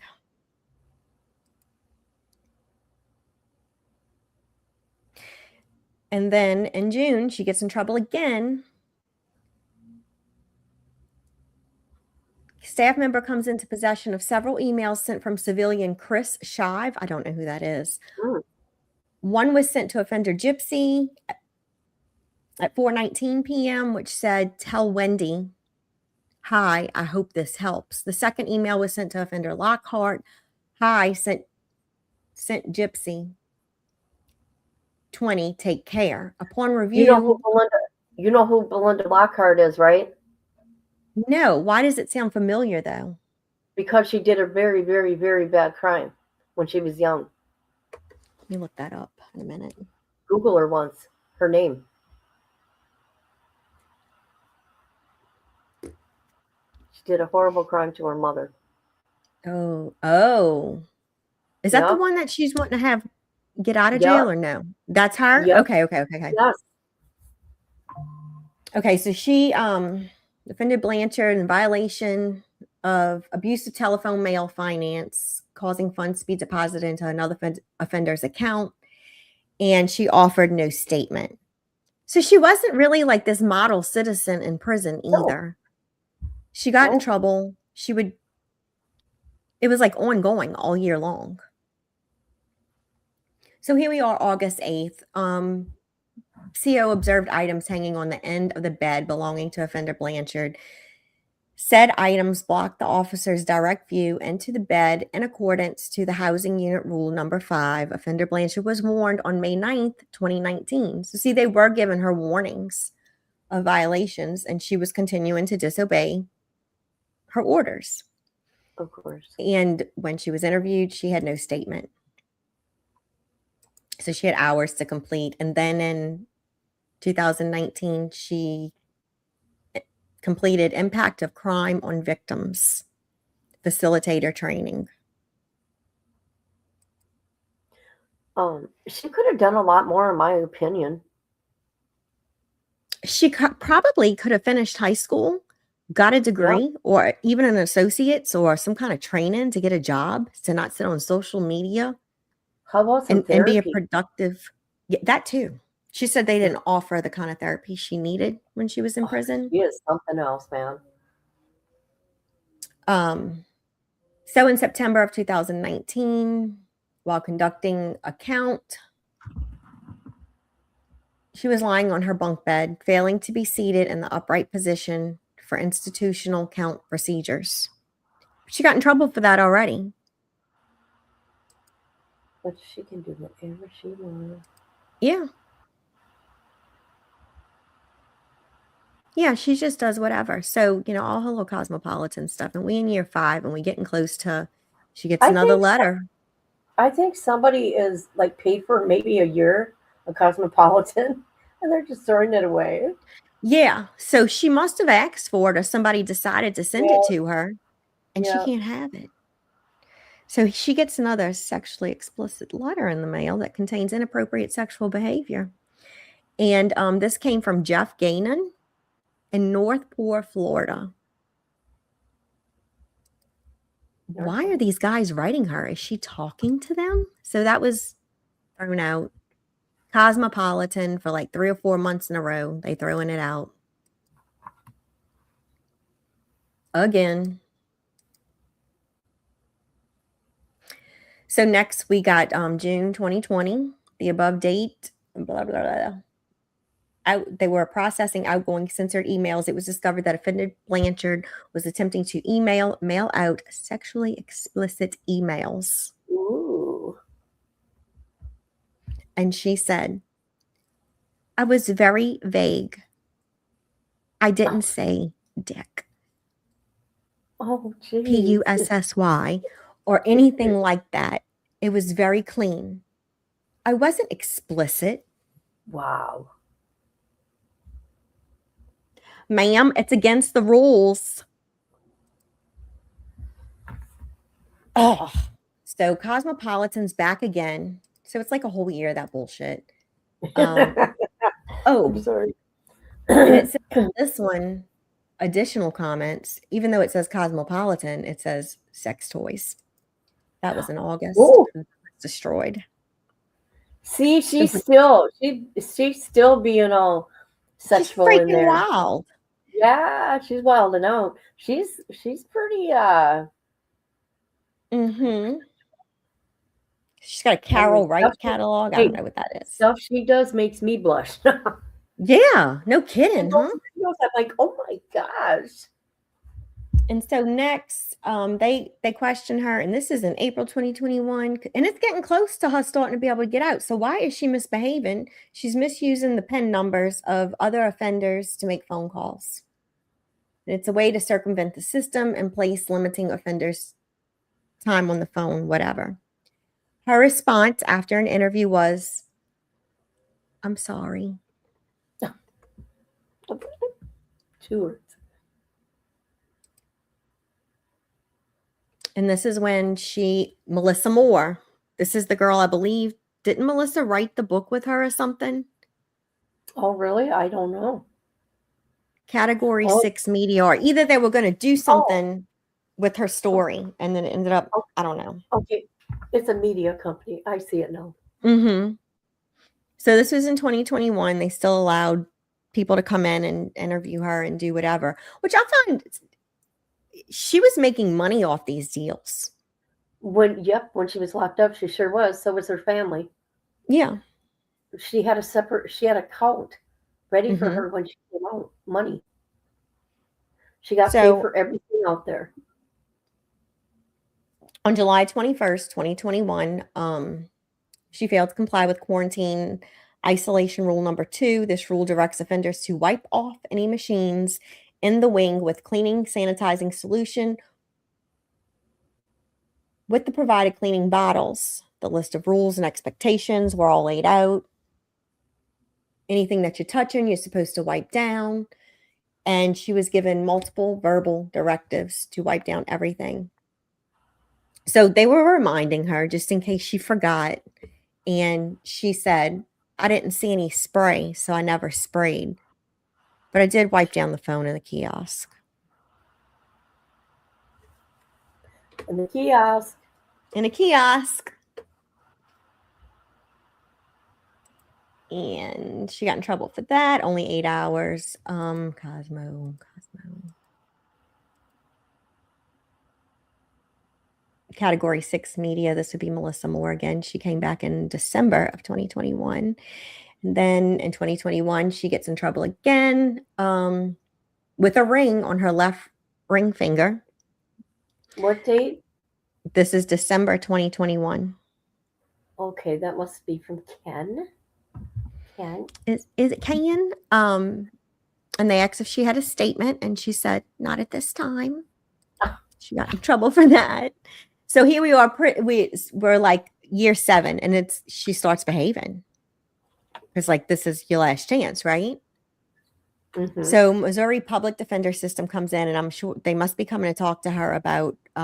This is August of 2022. I don't know what they're talking to her about. Maybe a hearing or something. And then she admitted in September of 2022 to receiving 2 37-cent stamps. Ooh. Yeah. So she got in trouble and she had no statement. And then September 29th, they were looking at phone records. Calls made on the evening of September 28th, 2022 to family members of Blanchard Gypsy using the PIN of offender Williamson. So she was doing that shit again with the phone. And Gypsy said, "I apologize for using her PIN number." And then we're in May 2023, and our girl went and got a certificate of achievement for overcoming obstacles, decision-making skills. Oh, okay. Because after all this time, she sucked at making decisions. Yeah. And then she went ahead and got her certificate of achievement. And this was August of 2023, pathway to change. And then finally, this was, it looks like David Birch or someone that she sat down with. David Birch? Uh-huh. To be interviewed and such. And this was December 26, 2023. And that was all the records that were provided. David Birch. That name sounds familiar. Mm-hmm. Oh, A&E Factual Studios. I don't feel like all these places should have been able to come in and interview her constantly. They should have had a son of Samla. Yeah. Out there in Missouri. This is sick. So she gets out in what year?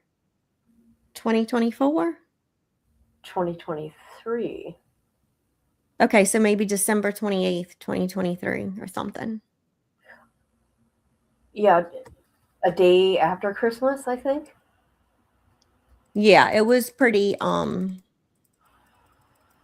her daughter's 1 now. Mm-hmm. So let's see, 2 years for sure. Okay, I don't know. No, it's got to be 2023. Let me see. Do you know what she's doing right now? They're trying to have another baby. Yes, but she's going to do in vitro, I think, right? Yeah, so they can make sure the baby does not have the microdeletion.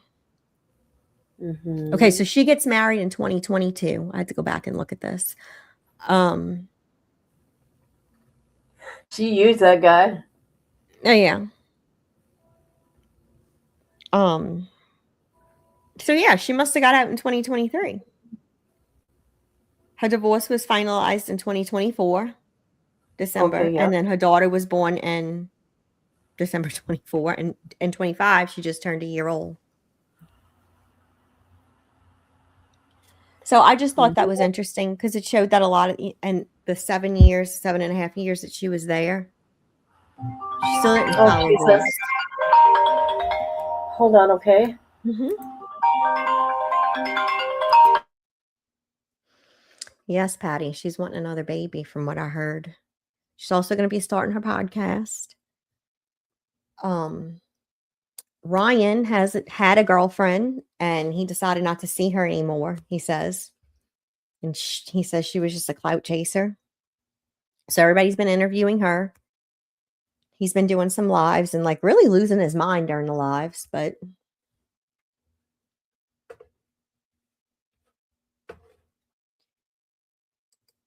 that's been kind of entertaining.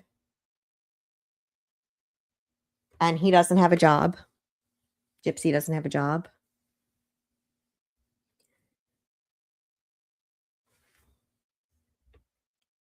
Yeah, the poor kids. And she won't be on any more episodes because I believe Lifetime or whoever it was that did those shows with her have all canceled contracts.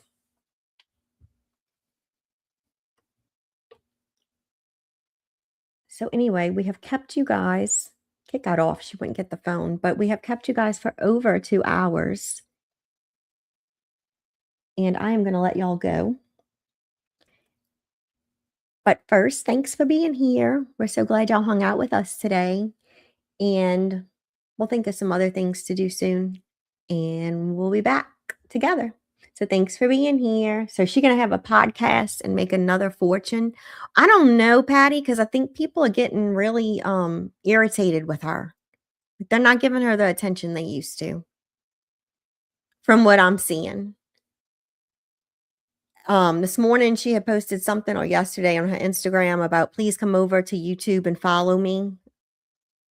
Because she's making a YouTube page and that's supposed to be with her podcast. She's also started an LLC. So I don't know what she's doing. I'm wondering if she's ever going to get a real job.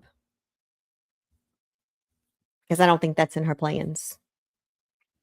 But yes, have a great day. Thanks everybody for being here.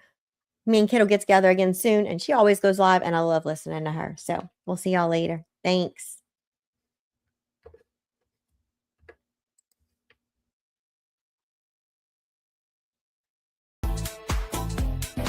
Hey, thanks for watching. Please be sure to like and subscribe so you don't miss out on new content.